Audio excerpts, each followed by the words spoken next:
నమస్కారం అండి. నేను మీ doctor Nandi Rameswararao, founder and CEO of realtor oxygen. I'm back with one more new hot topic. ఏంటంటే AP land titling act. Election ముందు ఇది దుమారం లేపుతుంది. అసలు ఏపీ ల్యాండ్ టైటిలింగ్ యాక్ట్ అంటే ఏంటి, అసలు ఎందుకు తెచ్చారు, దీని అవసరం ఏమొచ్చింది, దీనివల్ల ఉపయోగాలు ఏంటి, దీనివల్ల నష్టాలు ఏంటి అనేది ఇవాళ ఈ వీడియోలో చర్చించుకుందాం. ఈ వీడియోని మొదటి నుండి చివరి దాకా చూస్తే మీకు కంప్లీట్ సారాంశం అర్థమవుతుంది. So AP land titling act అనేది మన బ్రిటిష్ కాలంలో, నిజాం కాలంలో ల్యాండ్లు పట్టాలు ఇచ్చారు, రకరకాల డాక్యుమెంట్స్ ఇచ్చారు.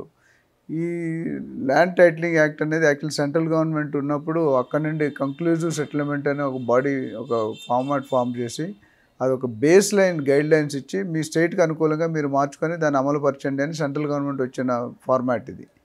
అయితే ఇక్కడ ఏమైందంటే ప్రస్తుతం సీఎం జగన్మోహన్ రెడ్డి గారు దీన్ని అమలుపరచడానికి ట్రై చేస్తున్నారు. దీంట్లో ఉన్నది ఏంటంటే మెయిన్గా ఏం జరుగుతుందంటే ఆయన ఏమంటారంటే ఈ ల్యాండ్ టైటిలింగ్ యాక్ట్ వల్ల ఇంకా మీకు దృఢ నిశ్చయంగా అంటే మరి స్ట్రాంగ్ అవుతుంది ఓనర్షిప్.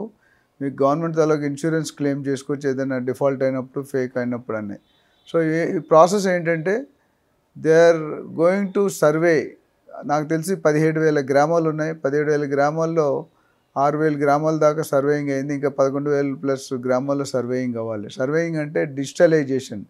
ఇప్పుడు ఏదైతే పట్టాలు ఉన్నాయో, డాక్యుమెంట్స్ ఉన్నాయో, సేల్ డీడ్స్ ఉన్నాయో, ఇవన్నీ కూడా ల్యాండ్ చూసుకొని అంటే సర్వే చేసుకొని ఆ డాక్యుమెంట్లు ఏముంది, రియాలిటీగా ఏముంది, కరెక్ట్ మ్యాచ్ అవుతుందా లేదా అనేది రీకన్ఫర్మ్ చేస్తారు. సో రీకన్ఫర్మ్ చేసినప్పుడు ఏంటంటే కొద్దిగా ఇంకా మోర్ క్లారిటీ ఉంటుంది అనేది ఒక ఉద్దేశం మన ప్రజెంట్ గవర్నమెంట్ది. అయితే ఇది చేసినందువల్ల కొన్ని లాభాలు ఉన్నాయి, కొన్ని నష్టాలు ఉన్నాయి. ఏంటంటే ఇప్పుడు ల్యాండ్ సర్వే చేసినప్పుడు డిస్ప్యూట్ వస్తే they kept 2 records, settled, disputed. అంటే ఈ డిజిటలైజేషన్ సర్వే ఏదైతే ఉందో, సర్వే చేసిన తర్వాత డాక్యుమెంట్ ఉన్నది ఈ సర్వే రికార్డులో 2 కలిసి వస్తే సెటిల్డ్ రిజిస్టరు. దాన్ని ఇంకొకసారి గవర్నమెంట్ తరపు నుండి LTO, ల్యాండ్ టైటిలింగ్ ఆఫీసర్ అని పెట్టి ఆయన సర్టిఫై చేసి ఇస్తారు. సో అక్కడితో మ్యాటర్ క్లోజ్. ఇంకా ఫర్దర్లో ఇంకెప్పుడు కూడా వేరే పర్సన్ ఎవరైనా దీన్ని కబ్జా చేయాలన్నా, ఫేక్ క్రియేట్ చేయాలన్నా పాసిబిలిటీ లేదు. బికాజ్ గవర్నమెంట్ కస్టడీలో ఉంటుంది. గవర్నమెంట్ ఒకసారి సెటిల్డ్ అనే దీంట్లో లా వెళ్ళిపోతే మాత్రం యు ఆర్ వెరీ సేఫ్. ఒకవేళ దాని తర్వాత కూడా మీ సెటిల్డ్ డీడ్లో పెట్టిన తర్వాత కూడా మీకు ఏదైనా డిస్ప్యూట్ అయితే జగన్మోహన్ రెడ్డి గారు ఏమంటే the government is responsible to pay the compensation to the individual buyer or investor. ఇది చాలా మంచిది.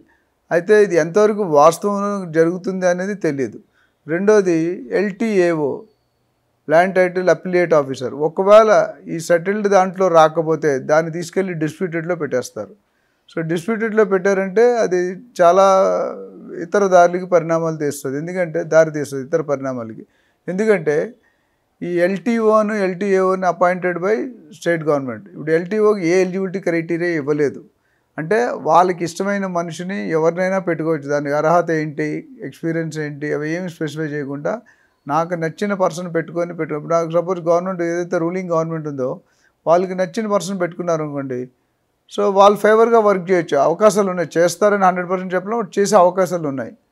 అదేవిధంగా ఒకసారి డిస్ప్యూటెడ్ వెళ్తే ఆ ల్యాండ్ని పెండింగ్ పెట్టేసి తర్వాత పెద్ద పెద్ద బడాబాబులు, బిజినెస్ మెన్, ఇండస్ట్రీస్, రాజకీయ నాయకులు వీళ్ళని దాని పేరుని ఫేవర్గా రాయించుకునే అవకాశం ఉంది. ఎందుకంటే ఇప్పుడు ప్రస్తుతానికి నాకు తెలిసి ఏపీలో 553 కోర్టులు ఉన్నాయి. కొన్ని వందలు వేలు కేసులు ఉన్నాయి, ల్యాక్స్ ఆఫ్ కేసెస్.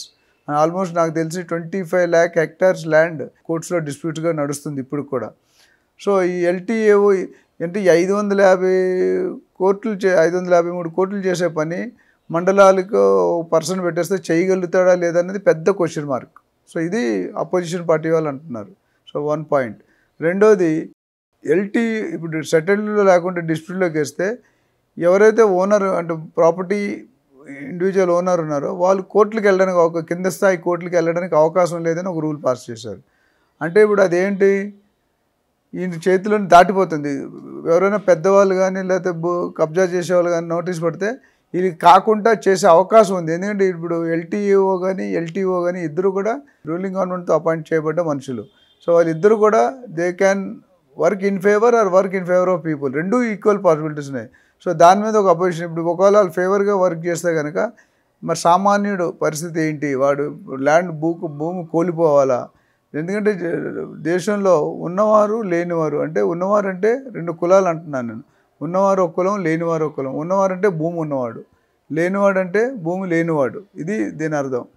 సో ఇది చూసుకుంటే కనుక దీని మీద కింద ఇంకా మెయిన్ డిసడ్వాంటేజ్ ఏంటంటే, ఎవరైనా వచ్చి ఒరిజినల్ ఓనర్ దగ్గర నుండి ఈ డాక్యుమెంట్ నాదే అని నోటీస్ ఇస్తే అది డిస్ప్యూట్లోకి వెళ్ళిపోతుంది. అప్పుడు డిస్ప్యూట్ అయినప్పుడు ఈ ఎల్టీఏఓ కానీ ఎల్టీఓ కానీ ఎవరైతే ఉన్నారో అథారిటీ, వాళ్ళు యాక్చువల్ ఓనర్కి నోటీస్ పంపించాలి. కానీ ఆ నోటీస్ పంపించాలని ఎక్కడా లేదు. సో వాళ్ళు ఏదైనా ఈ డిస్ప్యూటెడ్ దీంట్లో ఒక 2 సంవత్సరాలు, యాక్చువల్లీ సెంట్రల్ గవర్నమెంట్ 3 సంవత్సరాలు టైం ఇస్తే దానికి స్టేట్ గవర్నమెంట్ 2 సంవత్సరాలు టైం తగ్గించింది. ఎవరైనా డిస్ప్యూట్కి 2 సంవత్సరాలు అప్పీల్ చేయకపోతే ఆ ల్యాండ్ అనేది వాళ్ళ చేతులు చేయి దాటిపోతుంది. సో ఇది వెరీ బిగ్ డ్యామేజ్.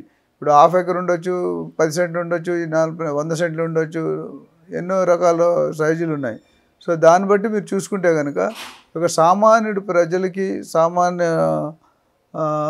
దీనికి కూడా అన్యాయం జరిగే అవకాశం ఉంది. సో ఇక్కడ ఏంటంటే సామాన్యుని దృష్టిలో పెట్టుకుని ఇలాంటి ఏపీ ల్యాండ్ టైటిలింగ్ యాక్ట్ వచ్చేటప్పుడు జనరల్గా పబ్లిక్ ఒపీనియన్, పబ్లిక్ సర్వే తీసుకుంటే కొద్ది మెరుగుండేది అనేది ఒక అపోహ. ఇంకొక వివాదం ఏంటంటే పాస్బుక్స్ మీద జగన్మోహన్ రెడ్డి గారు బొమ్మ పెట్టమన్నారు. సో విపక్షాలు అనేది ఏంటంటే అసలు జగన్మోహన్ ఎవరో ప్రాపర్టీ మీద జగన్మోహన్ గారు బొమ్మ ఎందుకు, ఆయనకి దీనికి సంబంధం ఏంది, ఆయన government representative CM agreed, but ఎవరి ప్రాపర్టీల మీద వాళ్ళ ఫోటోలు ఉండాలి కానీ ఈయన ఫోటో ఎందుకు అనేది ఒక సమస్య.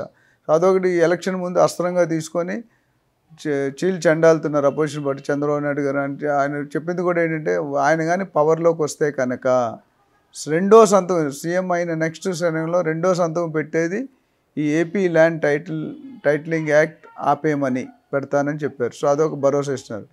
అయితే ఇది పెట్టడం వల్ల మార్పులు రావడం వల్ల మంచిదే, కానీ ఈ మార్పులు ఎంతవరకు కరెక్ట్గా అమలుపరుస్తారు అనేది ఎవరికి గ్యారంటీ ఇచ్చట్లేదు, నమ్మకం కుదరట్లేదు. సో ఇంకొకటి ఏమన్నారంటే జెరాక్స్ కాపీలు ఇస్తున్నారు, రిజిస్ట్రేషన్ చేసిన తర్వాత ఒరిజినల్స్ వాళ్ళు పెట్టుకుంటారు. అది ఎంతవరకు నిజం అబద్ధం అని మనకు తెలియదు. బట్ కొన్ని వార్తలు అయితే ఉన్నాయి. ఒక పక్క సీఎం గారు మొన్న టీవీ9లో ఇంటర్వ్యూలో చెప్పారు, 9 lakh డాక్యుమెంట్స్ మేము ఒరిజినల్స్ ఇచ్చాము, ఇది కావాలంటే చెక్ చేసుకోండి. అండ్ ఈ ఏపీ ల్యాండ్ టైటిలింగ్ యాక్ట్ అనేది మన ఒక్కలే కాదు త్రూఅవుట్ ఇండియా ఇంప్లిమెంట్ చేస్తున్నారు అని అన్నారు. ఇప్పుడు ఇంకొక సైడ్ వాదన అంటే ఇండియాలో ఎక్కడుందో చెప్పండి అని అపోజిషన్ పార్టీ అడుగుతున్నారు. సో లాట్ ఆఫ్ వాద వివాదాలు జరుగుతున్నాయి, చాలా డిఫరెన్సెస్ ఉన్నాయి. ఇవన్నీ దృష్టిలో పెట్టుకుంటే ఇది ఎక్కడికి వెళ్తుంది ఈ సబ్జెక్ట్ అనేది అపోజిషన్ లీడర్స్ ఏమంటారంటే ఇది జగన్మోహన్ గారు భూ కబ్జాకి, భూములు ఎత్తేయడానికి, కబ్జా చేయడానికి, లాక్కోవడానికి అని అంటున్నారు. బట్ అది 100% కరెక్ట్ అని మనం కన్ఫర్మ్ చేయలేం.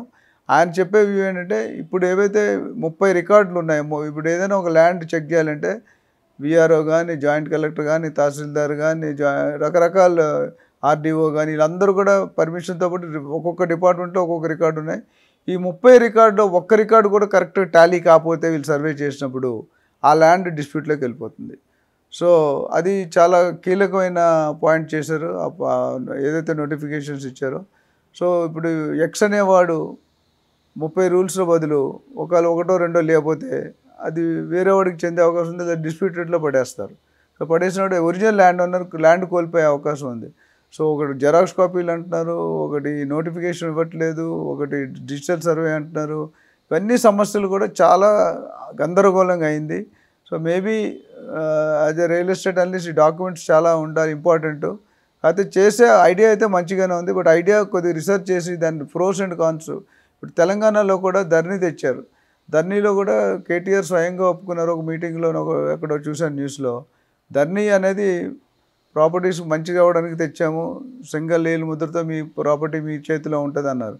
కానీ ఆయన కూడా అన్నారు కొన్ని లొసుగులు ఉన్నాయి, కొన్ని లోప్ హోల్స్ ఉన్నాయి, కరెక్ట్ చేసుకోవాల్సిన అవసరం ఉంది, బట్ డెఫినెట్గా చేస్తాము. కానీ మీకు చూసుకుంటే ధర్నీ తాలూకు ఇంపాక్ట్ కానీ 111 జీవో ఇంపాక్ట్ కానీ ఎంతవరకు వెళ్ళిపోయిందంటే గవర్నమెంట్ కింద పడిపోయే లెవెల్కి వచ్చేసింది, అంటే గవర్నమెంట్ మారే స్టేజ్కి వచ్చేసింది. సో అదేవిధంగా బీజేపీ నరేంద్ర మోడీ గారు ప్రధానమంత్రి గారు ఫామ్ 2020 లాస్ అని పెట్టి 3 లాస్ నల్ల చట్టాలు తెచ్చారు. దానికి రైతులు మనకు తెలిసి ఎంతోమంది మరణించారు, ఎంతోమంది స్ట్రైక్ చేశారు. తర్వాత మోడీ గారు స్వయంగానే ఆయన మళ్ళీ కాల్ బ్యాక్ చేసేసారు ఆ 3 నల్ల చట్టాలని. అంటే ఇది భూ వివాదం అనేది చాలా పెద్ద, ఎందుకంటే లైఫ్లో నార్మల్ పర్సన్ ఒక్కసారి కానీ 2 సార్లు కానీ ల్యాండ్ కొనుక్కోగలుగుతారు.